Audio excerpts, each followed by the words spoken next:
Jokowi memang belum sempat menjelaskan apa-apa tentang penyebab dirinya berkelahi, sehingga sang ayah mengira bahwa yang memulai perkelahian adalah anaknya. Padahal yang terjadi sebenarnya tidaklah demikian. Jokowi hanya berusaha membela diri. Sang kakek berusaha menenangkan Jokowi. Kakeknya berjanji akan membantu Jokowi dengan menceritakan kejadian yang sebenarnya kepada ayahnya.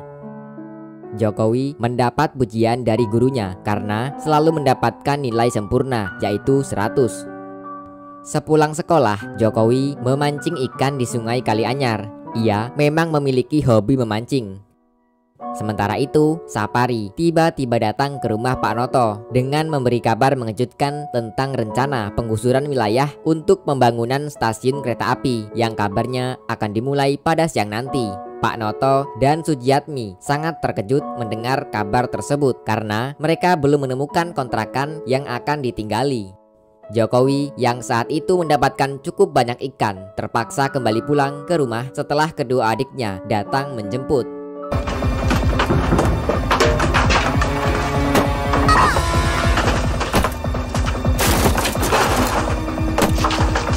Jokowi menangis melihat tempat tinggalnya dihancurkan, namun ia tidak bisa melawan.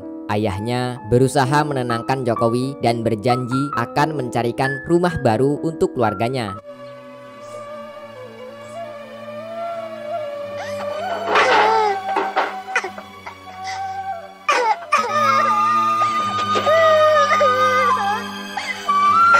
Untuk sementara waktu, keluarga Pak Noto terpaksa tinggal di rumah saudaranya yang bernama Pak De Miono. Ketika adik-adiknya sibuk membereskan kamar mereka masing-masing, Jokowi justru enggan masuk ke dalam karena ia menginginkan tempat tinggal sendiri, bukan menumpang.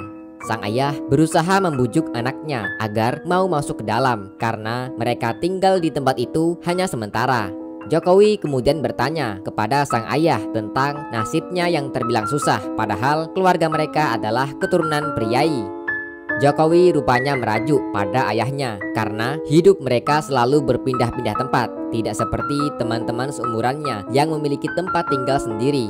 Saat merajuk, Jokowi memilih menyendiri di Sungai Kalianyar sambil memancing ikan. Pak Noto yang merasa berdosa kepada anaknya kemudian mendatangi Jokowi di tempat pemancingannya dan membujuknya agar mau kembali pulang. Setelah dinasihati oleh sang ayah untuk tetap kuat dan semangat dalam menjalani hidup, Jokowi akhirnya mau kembali pulang bersama ayahnya. Setelah lama bekerja menjadi tukang kayu, Pak Noto akhirnya dapat membangunkan sebuah rumah untuk keluarganya. Jokowi pun sangat bahagia melihat rumah barunya itu. Makasih Bapak. Pada tahun 1978, Jokowi sudah tumbuh remaja. Setelah lulus SMP, ia berniat masuk sekolah favorit di Surakarta. Namun sayang, ia gagal dan akhirnya terpaksa masuk SMA Negeri 6 Surakarta. Aku nggak boleh buang-buang waktu.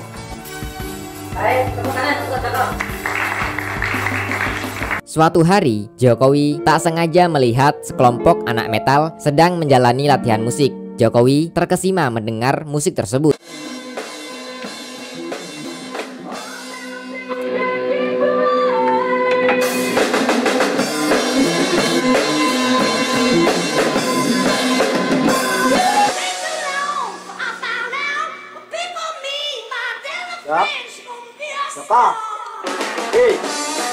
Sejak saat itu, Jokowi sering menyisihkan uang jajannya untuk membeli kaset musik rock yang ia cintai. Kecintaannya pada musik rock membuat penampilan Jokowi berubah. Rambutnya menjadi gondrong dan sering berkumpul dengan anak-anak metal lainnya yang beberapa sering mabuk-mabukan. Hal ini membuat ibunya salah paham karena berpikir anaknya telah salah pergaulan. Padahal hal itu tidaklah benar. Jokowi lalu menjelaskan bahwa dirinya tidak pernah mabuk-mabukan. Ia hanya menyukai musik rock dan tidak mengikuti arus pergaulan teman-temannya. Suatu hari, Jokowi melihat uang tabungan yang disimpan oleh ayahnya. Uang tersebut telah ditabung selama 2 tahun dan rencananya akan digunakan untuk menebus jam tangan ayahnya. Setelah itu, Jokowi diajari cara menyerut kayu dengan benar oleh ayahnya.